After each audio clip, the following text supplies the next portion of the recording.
సర్పంచుల బిల్లుల విషయాలపై తెలంగాణ అసెంబ్లీలో మాటల యుద్ధం నడిచింది. బిల్లులు ఇవ్వకుండా సర్పంచులను వేధిస్తున్నారని హరీష్ రావు ఆగ్రహం వ్యక్తం చేశారు. కేంద్రం నిధులను రాష్ట్రం పక్కదారి పట్టిస్తోందని, సర్పంచులు ఆత్మహత్యలు చేసుకునే పరిస్థితి నెలకొందన్నారు. బీఆర్ఎస్ విమర్శలపై మంత్రి సీతక్క కౌంటర్ ఇచ్చారు. గత ప్రభుత్వం 2014 నుంచి సర్పంచ్ బిల్లులు పెండింగ్లో పెట్టిందన్నారు. ఇవాళ ఈ ప్రభుత్వం వచ్చిన తర్వాత ఎస్ఎఫ్సి నిధులు విడుదల కావట్లేదు. ఈజీఎస్ నిధులు కేంద్ర ప్రభుత్వం ఇచ్చినా డైవర్ట్ చేసినారు. 15th ఫైనాన్స్ కమిషన్ డబ్బులు కేంద్ర ప్రభుత్వం ఇస్తే డైవర్ట్ చేసినారు. జీపీ జనరల్ ఫండ్ కూడా వాళ్ళ డబ్బులు వాళ్ళు ఖర్చు పెట్టుకోవడానికి కూడా ఫైనాన్స్ నుంచి క్లియరెన్స్ ఇయ్యక, చెక్కులు పాసిగాక ఇవాళ సర్పంచులు ఆత్మహత్య చేసుకునేటువంటి పరిస్థితి వచ్చింది. అప్పులు చేసి బంగారం కుదబెట్టి పనిచేస్తే ఈ బిల్లులు ఇయ్యాలి అధ్యక్ష. ఒక్క నెలలో 1200 కోట్లు బడా కాంట్రాక్టర్లకు ఇస్తారు. ఈ చిన్న కాంట్రాక్టర్లు 5 లక్షలు 10 లక్షలు చేసిన సర్పంచులు, ఎంపీటీసీలు, జెడ్పీటీసీల మీద ఎందుకు పగబట్టి కక్షతో వాళ్ళని ఇబ్బంది పెడుతున్నారని చెప్పి నేను ఈ రోజు ప్రభుత్వాన్ని అడుగుతున్నా అధ్యక్ష.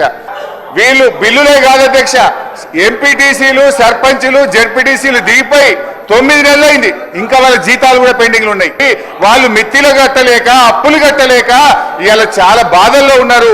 నేను సూటిగా మంత్రి గారిని అడిగేది ఒక్కటే, దయచేసి త్వరలో ఇస్తాము, తొందరలో ఇస్తాం కాదు అధ్యక్ష, స్పష్టమైన డేట్ చెప్పి గ్రామ పంచాయతీ ఎన్నికలు మీరు పెట్టబోతున్నారు, ఆ లోపు వాళ్ళ బిల్లులన్నీ కూడా క్లియర్ చేయాలని చెప్తా ఉన్నాం.